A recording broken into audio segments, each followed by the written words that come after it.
வணக்கம். இன்றைக்கி பதிவில் நாம் சத்தும் சுவையும் நிறைந்த ஒரு லஞ்ச் பாக்ஸ் ரெசிப்பியை தான் நம்ம பார்க்க போகிறோம்.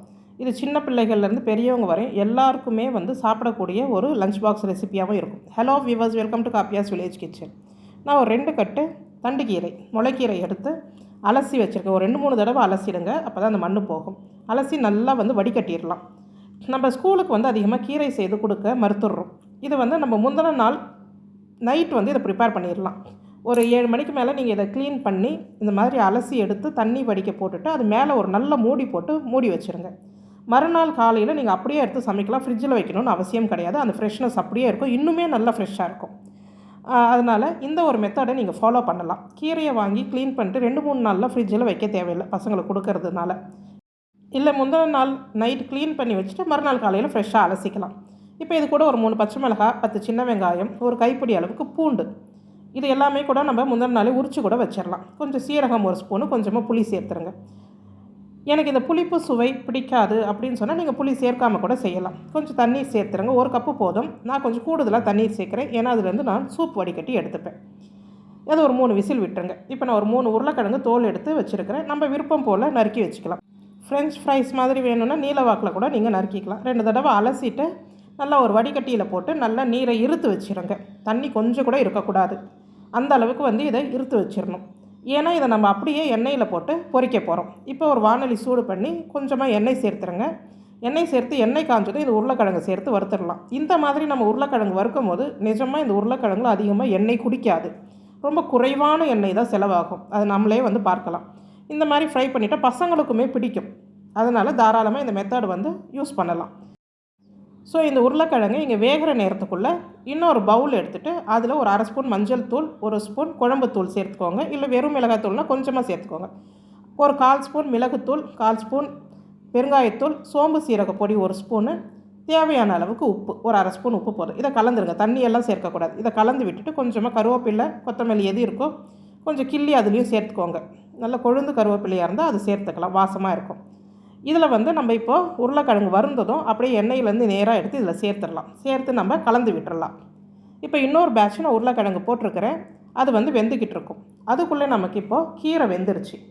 கீரை வெந்துட்டோன்னே இதில் கொஞ்சம் உப்பு, மஞ்சள் தூள் நம்ம இது வரைக்கும் சேர்க்கல இல்லையா. இப்போ தண்ணியை வடிச்சிட்டு நம்ம இந்த கீரைக்கு தேவையான உப்பும் மஞ்சள் தூளும் அந்த சூட்லேயே சேர்த்துடலாம். ஸ்டீல் பாத்திரத்தில் வச்சு கடைய முடியாது, அதனால் நான் அலுமினிய பாத்திரத்தில் சேர்த்துக்கிட்டேன். இல்லை மண் சட்டியில் போட்டு கடையலாம். அதை கடைஞ்சி எடுத்து வச்சுருங்க. இப்போ உருளைக்கிழங்கு வெந்துருச்சு பாருங்கள். எண்ணெயும் அதிகமாக செலவே ஆகலை. இப்போ எல்லாத்தையுமே மிக்ஸ் பண்ணிவிட்டு இதை அப்படியே எடுத்து ஸ்டவ்வில் வச்சுருங்க. இதில் எண்ணெய் எதுவுமே சேர்க்க தேவையில்லை. ஸ்டவ்வில் வச்சு ஒரு 5 நிமிஷம் போல் இப்படி வதக்கி எடுத்துட்டால் போதும். மிதமான சூட்டில் நம்மளுடைய உருளைக்கிழங்கு வறுவல் ரெடி ஆயிடுச்சு. இந்த மாதிரி செய்யும் போது பிள்ளைகளுக்குமே ரொம்ப பிடிக்கும். இந்த டேஸ்ட்டுமே ரொம்ப நல்லா இருக்கும். ஸோ இது நம்ம எடுத்து வச்சிடலாம். இப்போ பாருங்கள், நம்ம தண்ணி வடிகட்டணும் இல்லையா, அதில் கொஞ்சம் உப்பு, மிளகுத்தூள் சேர்த்து காலையிலேயே நம்ம அவசரமாக தான் வேலை செஞ்சுட்ருக்கோம். இதை ஒரு கிளாஸ் குடிச்சிக்கிட்டாலும் கொஞ்சம் எனர்ஜெட்டிக்காக இருக்கும் நமக்கு. ஸோ மிச்ச தண்ணியை நான் கீரையிலேயே கலந்துடுறேன். கலந்துட்டு இப்போ நம்ம கீரையை தாளித்து சேர்த்துடலாம். கீரைக்கு அதிகம் எண்ணெய் தேவையில்லை. ஒரு 2 ஸ்பூன் எண்ணெய் சேர்த்து கொஞ்சம் கடுகு, 2 உளுத்தம்பருப்பு, காஞ்ச மிளகாய் 2, சின்ன வெங்காயம் கொஞ்சம் தட்டி சேர்த்துடுறேன். வெங்காயம் சேர்க்காமல் கூட நம்ம இதுக்கு தாளிக்கலாம். வடாகம் இருந்தால் வெறும் வடாகம் சேர்த்து தாளிக்கலாம். ரொம்பவே ஒரு மணமாக இருக்கும். இந்த கடைஞ்சி வச்ச கீரையை அதில் சேர்த்துருங்க. ஒரு 5 நிமிஷம் போல் மிதமான தீயில் அது கொதித்து வரட்டும். அவ்வளோதான். நான் சாதம் ரைஸ் குக்கரில் வச்சுட்டேன். சாதமும் எனக்கு இப்போது வார்முக்கு வெந்துருச்சு.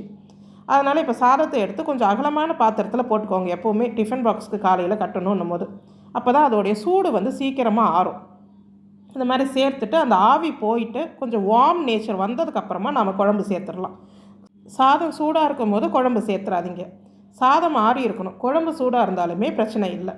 ஸோ இந்த மாதிரி சேர்த்து நாம் கொஞ்சம் கொஞ்சமாக குழம்பு சேர்த்து கிளறுங்க. எப்போவுமே கிளறிட்டு நாம் டிஃபன் பாக்ஸில் வச்சிடலாம். டிஃபன் பாக்ஸில் வச்சதுக்கு அப்புறமா கூட நாம் அது மேலே கொஞ்சம் குழம்பு சேர்த்தோன்னா பிள்ளைகள் மதியானம் சாப்பிடும் போது அந்த ஒரு மாய்ஸ்சர் நல்லா இருக்கும். அந்த டேஸ்ட்டுமே நல்லாயிருக்கும். அந்த டிஷ்ஷோடைய டேஸ்ட்டுமே நல்லா இருக்கும்.